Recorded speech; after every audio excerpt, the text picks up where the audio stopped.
some players hate him, but you can't hate him. That's Jayson Tatum. Fourth quarter is your time. I think, fourth quarter is about finding matchups. There were a couple guys in foul trouble. Excuse me. And JB got rolling. And myself and other guys were feeding off his energy. He had some big shots. He threw a pass to me in the corner. So I think his play, especially in the beginning of the fourth, kind of propelled us. It gave everybody that spark the rest of the fourth. In the end of the regular season, you had a couple of tight losses, and you told us, like, this is going to be good for us. This is what we're going to have to expect. We have to get used to these kind of things. How did those lessons carry over now that in this series you're closing out games in the fourth quarter? Yeah, I think the ones late in the season, the ones in the beginning of the season, when we were having big leads and blowing them and things like that. It was tough to deal with at the time, but I always said that it was going to make us stronger. And I think, a big growth of our team is our mental toughness and how we respond to runs. And I think we've been doing a good job of that. You outscored KD and Kyrie combined tonight, and we're locking out KD a lot of the night. Do you feel like you're ascending to be one of the best players in the NBA, like you've been talking about wanting to do for a while? Honestly, that's not something I'm thinking about.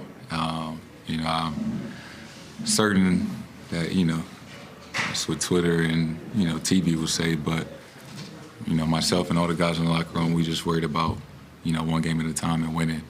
Myself, I'm not trying to make it a one-on-one thing or a matchup thing. For me, just trying to go out there and play as hard as I possibly can, give it everything I got on both ends and, do whatever I can to, ensure that we get a win on any given night. And everybody on our team is doing that, sacrificing, competing, being on the same page. So, not necessarily focus on, individual matchups and things like that. As long as we win, that's all that, we care about. Jayson, what was your reaction to Rob coming back, and how do you feel? Oh, man, I was extremely excited. I might be Rob's biggest fan. Rob and Bradley Beal is probably my two favorite players. So getting Rob back is huge for our team. Even in limited minutes, how much of an impact he made on the game. Even if it doesn't show up, just his presence, being a live threat, rim protector, great passer. So, Rob was big for us off the bench tonight. And, if we was going to do anything special this year, this postseason, we definitely need him. I think you threw the first lob to him in the third round. What kind of gave you the confidence that he was ready for that? Just seeing how hard he's been working. I think that's what I've seen from Rob since he, has been injured. How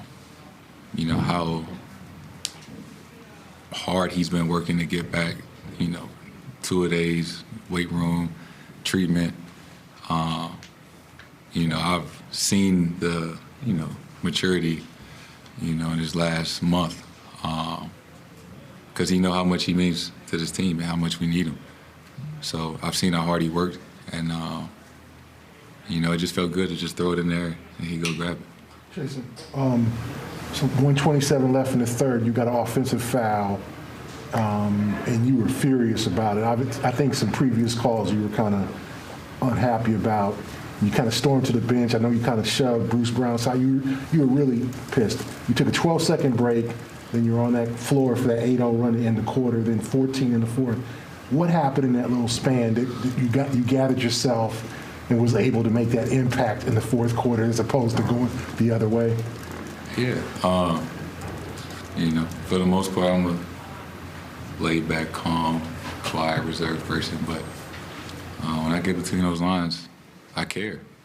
And, it means a lot to me, and sometimes my emotions get the best of me, but, I'm very passionate about what I do.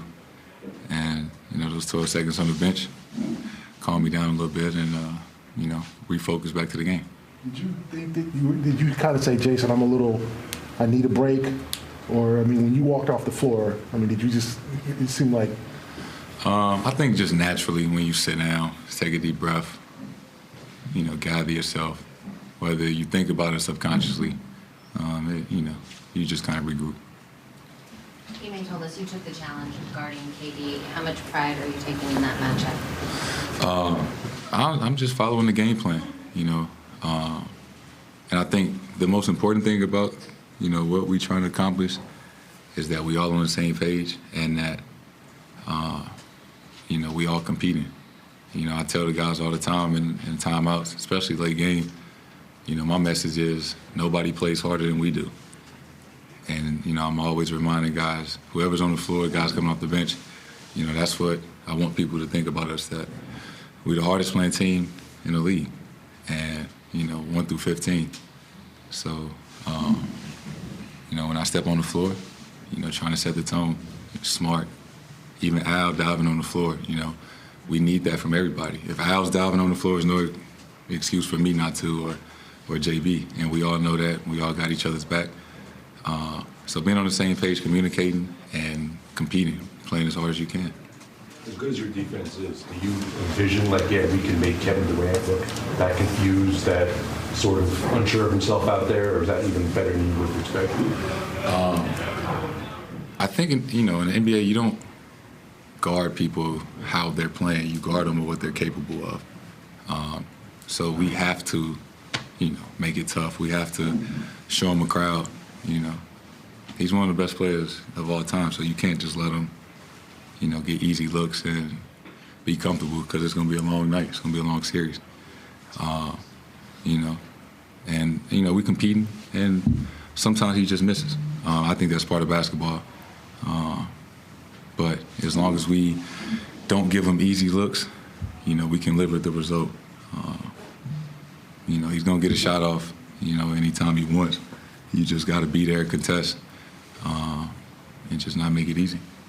Would you make the noise in the building at the end of the game? Let's go Celtics. MVP chance, too.